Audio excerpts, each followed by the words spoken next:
Okay, I have been trying to do this video since Saturday. And of course, I rebuke technology demons in the blood of Jesus. My name is Miss Kenita, the homeless CEO Patterson. And that's one thing about me that people may not know, that I am in training for intercessory prayer ministry. I call it IP warrior training. As a trailblazer, that's what I'm here to talk about. My grandfather, I'm honoring him, telling his story. As you know, with the homeless CEO, I'm the storyteller of poverty and homelessness. And that is stemming exactly from the DNA I'm about to tell you about, the trailblazer that I'm about to tell you about. Him and his wife were both trailblazers.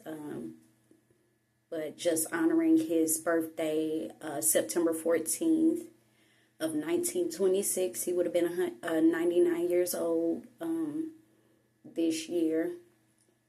He left us in 2019, thankfully, before COVID and all that happened. So, and you know what? He always, I'm going to tell you this from when he left. He always believed in the trumpet sounding, and he had some on the front of his bumper sticker talking about the rapture, right? And when he passed away, my mother, before she passed away, she had a video. Never got to secure that video. That's probably the Lord's will. But as he was passing away, she heard a very loud trumpet come from his room.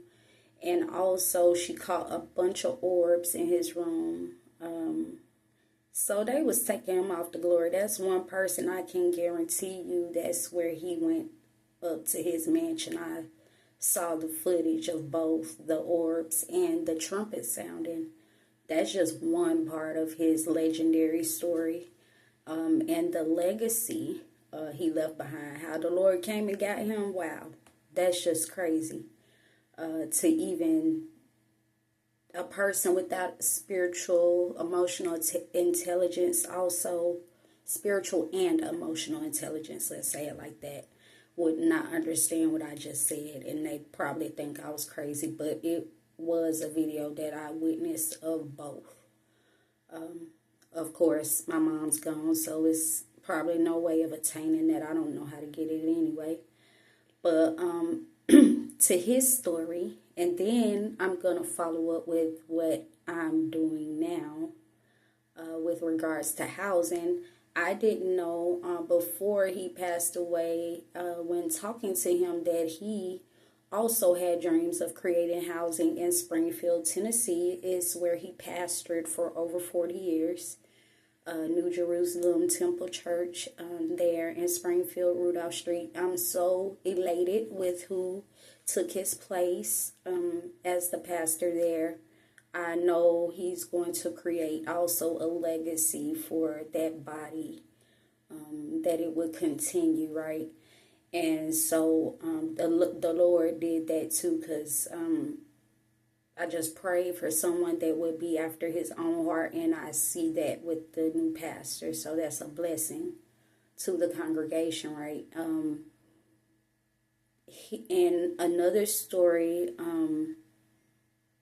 he was telling me about, and forgive me if I lost my train of thought by, giving context. I give context all the time. That's just something I do.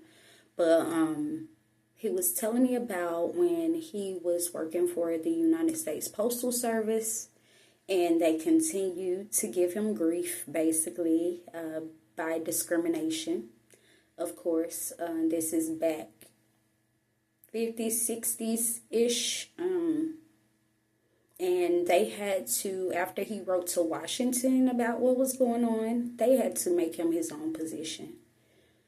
It's not so, I think it's very convoluted now to report to Washington because they write back to the people here and they take their word for it, right?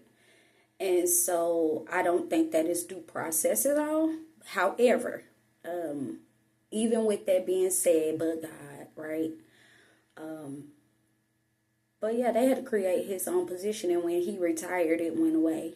The position no longer existed, right? It was to that magnitude of retroactiveness. And I say that to say, I'm born of his DNA. I'm the oldest of 5, and I have 2 cousins. One of my other cousins is one of the older. It was myself and then him are the 2 oldest, right? But we all carry what we do from old Whitley boy, is what they used to call him, right? And so just an honor to be of that legacy, to watch him pastor selflessly for all those years, and to be where I am now, having to trust in God for real, because what I'm going through is trailblazing. I go to prepare a place for others with my lived expertise of homelessness, right? And they've been withholding money from us, and people will look at you a certain type of way, and oh, you should be doing this financial wise, and not knowing the gatekeeping that's really happening. And I was at the library today to record this video and stumbled upon the city's ordinances. Metro Nashville Davidson County. If my granddaddy didn't lead me to that big fat book, it was 2 volumes of it. And I ended up finding the Gestapo of what I was looking for.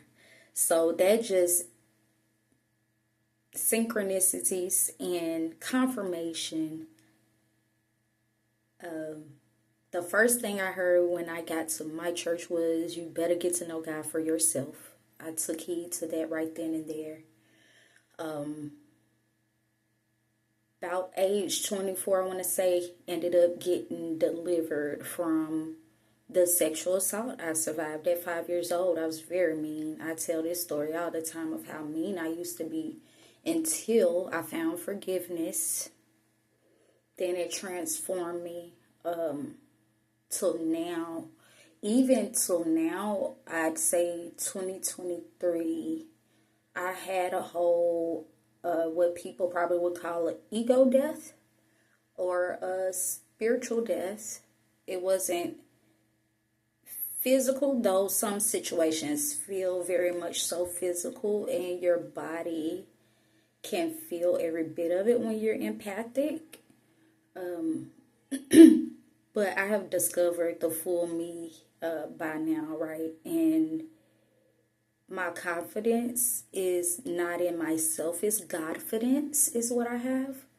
And he's shown how even with a mustard seed of faith, if you plant that seed, it will grow into a mighty oak. And that's a word that God gave me, mighty oak faith.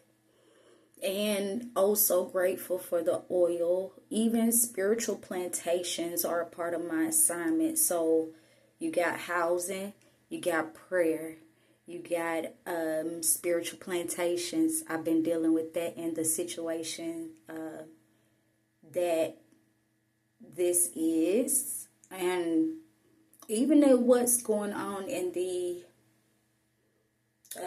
current events, right? That situation has showed me so much. There has always been a great divide, especially since 2020. The great divide started, and in 2020, the Lord gave me the word, no more mask.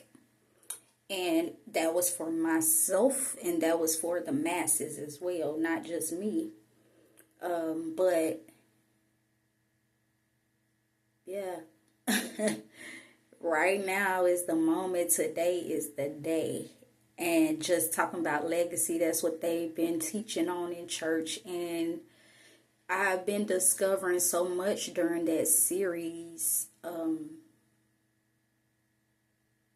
of myself and what the real legacy is. And the fact that I already was about to record for this says so much. The testament of confirmation.